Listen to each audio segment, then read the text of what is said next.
Today on the newscast, Israel and Hezbollah both making major moves this week as their showdown looms. Plus, Iran-backed Houthi rebels with another attack against a Saudi oil facility. Get all the breaking details coming up.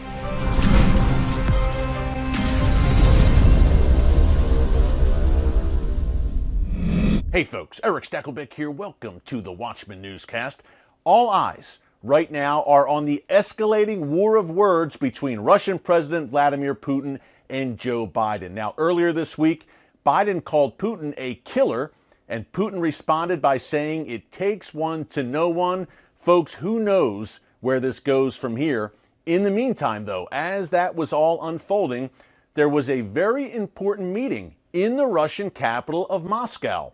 A delegation from the Iran-backed terrorist organization Hezbollah was in Russia this week for 4 days, meeting with top Russian officials, including Russian Foreign Minister Sergei Lavrov. Now, this Hezbollah delegation was led by Mohammed Raab. He is the head of Hezbollah's parliamentary bloc in the Lebanese government. More on that in a minute. But Raab and his delegation met with Sergei Lavrov for at least 40 minutes earlier this week. Now, that is the equivalent, I'm from the U.S., that is the equivalent of the U.S. Secretary of State meeting with a terrorist delegation from Hezbollah. That's how serious and high level these contacts were. Now, according to Lavrov and Raab, the Hezbollah delegation leader, they discussed mostly the situation in the Lebanese government right now. Here's a few things to remember. Russia and Hezbollah and the Iranian regime are fighting side by side since Russia entered the fray in September 2015 and entered that Syrian civil war and really tipped the balance of power in the favor of Syrian dictator Bashar al-Assad, obviously an Iranian ally as well. Russia really tipped that whole conflict in Assad's favor, and Russia is there to stay. They want to relive the Soviet glory days. They see Syria and the Middle East as a prime way to do that.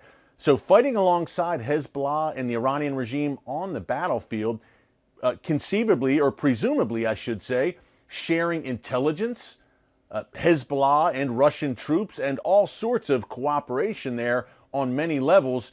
When you think about it, folks, and you break that down, that's troubling on many levels.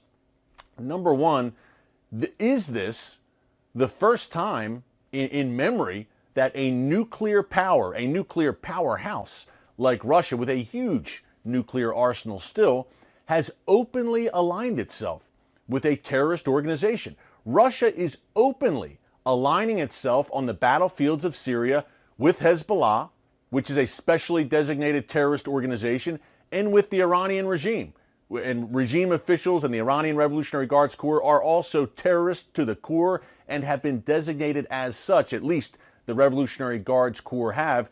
Yet Russia is openly aligning itself with these forces on the battlefield. Now, an interesting nugget here. Israeli Foreign Minister Gabi Ashkenazi also was in Moscow this week for talks with top Russian officials. So a Hezbollah delegation in Moscow and an Israeli delegation, Russia playing both sides.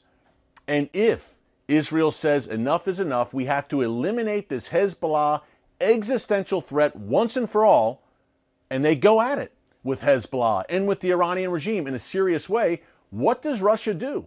Does Russia stand pat and say, okay, we'll let you go at it, Israel, you can just crush our close battlefield allies, Iran and Hezbollah, and we won't say anything about it?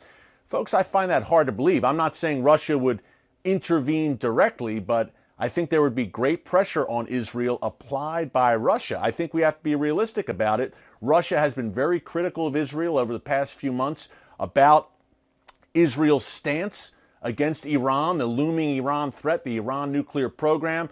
So it is very interesting when you think about that future, perhaps not in the distant future, that future scenario. What will Russia do when this great northern war breaks out? I don't see a lot of people asking that. One thing I do know is that prophetically, this could have great implications, folks. You think of Ezekiel 38 and 39, the book of Ezekiel, chapters 38 and 39, which talks about what many believe is Russia, this great power from the north, coming down and coming against Israel in what the book of Ezekiel says are the latter days, and by the way, aligned with Persia, which today is called Iran. So something to keep an eye on. Russia's relationship with Iran and Hezbollah to Israel's north. Along those lines, we had the Hezbollah meetings, obviously, in Moscow this week. We had Israel's foreign minister there. We also had Israeli officials, more high-level meetings here. Israeli officials, Aviv Kochavi, who is the chief of staff for the Israel Defense Forces, and Israeli President Reuven Rivlin, they have been traveling this week throughout Europe and visiting with European leaders in Germany, Austria, and France. Just yesterday, Thursday, March 18th, they met with French President Emmanuel Macron. And the purpose of these high-level Israeli officials meeting with high-level European officials is for Israel to basically give them a heads up and a warning and say, hey, Iran is marching towards the bomb, and Hezbollah is amassing a massive rocket and missile arsenal at our border. If you don't do something about it, we're going to be forced to do something about it because this is an existential threat to the state of Israel. It's real simple, folks. That is the message being delivered in European capitals this week by Israeli officials. Aviv Kochavi yesterday, the Israeli chief of staff, in his meeting with Emmanuel Macron, the French president, Kochavi said, look, Hezbollah is amassing thousands of rockets and missiles in civilian areas intentionally in Lebanon. This is a situation we cannot live with. And last week, the Israel Defense Forces released an assessment saying that in that next conflict, Hezbollah could launch some 2,000 rockets per day into Israel. 2,000 per day. So it's no wonder that Israeli officials are in Europe trying to galvanize some support against what is an existential threat.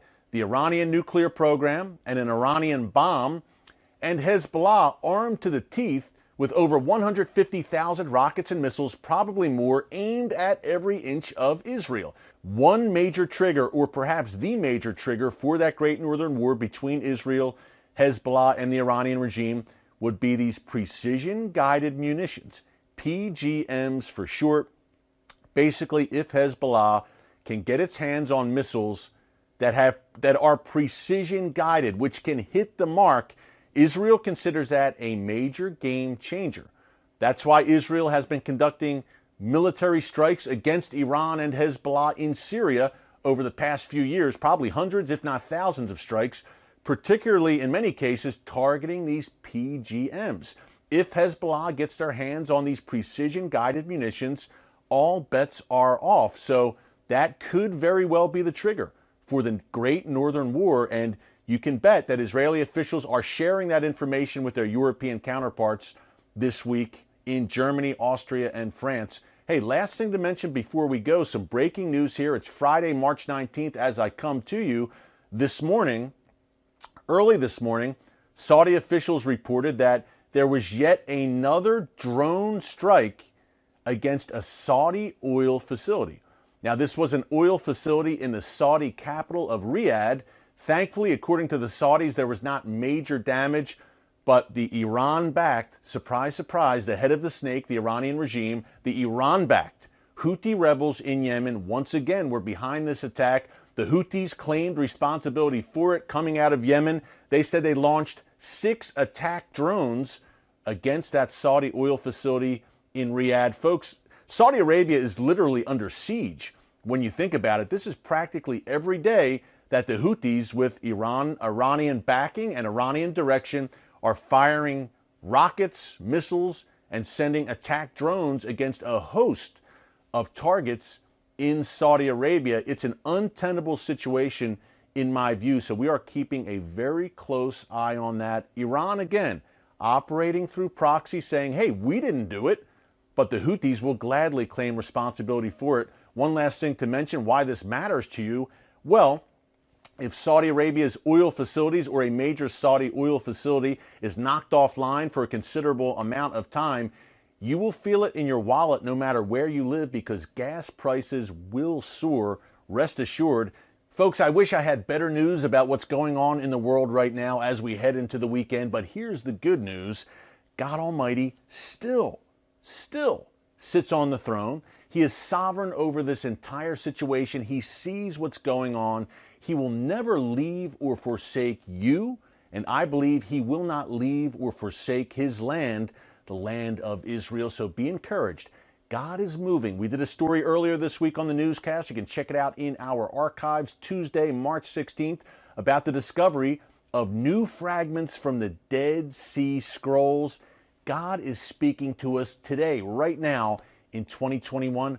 Are we listening? If you are, you will have the peace that surpasses all understanding, no matter what Hezbollah and Iran and Russia do. Hey, thanks for joining us this week on The Watchman. Until Monday, God bless you. And remember, never hold your peace.